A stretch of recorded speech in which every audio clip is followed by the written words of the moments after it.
bedana bolalarini uchirma qilgandan keyin nasihat qildi.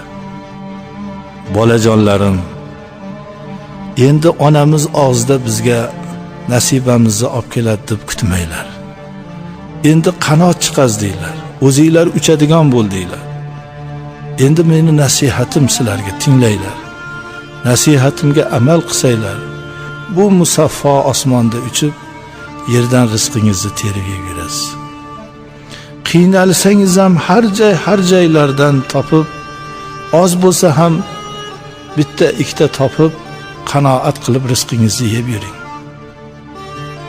Bir xil joyda ko'pgina sepilib, yonida suvlari ham qo'yilgan bo'lsa bormang. U odamzod degan bir toifa borki, qushlarga tuzoq qo'yadi.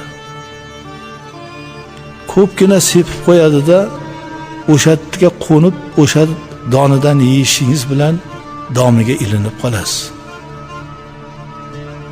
Yo butun umriga qafasga qo'yib, sizni yig'ingizni eshitib maza qilib o'tiradi, yoki so'yib sho'rva qilib ichib yuboradi, yoki o'zingizga o'xshagan bir bedana bilan urushtirib rohatlanadi.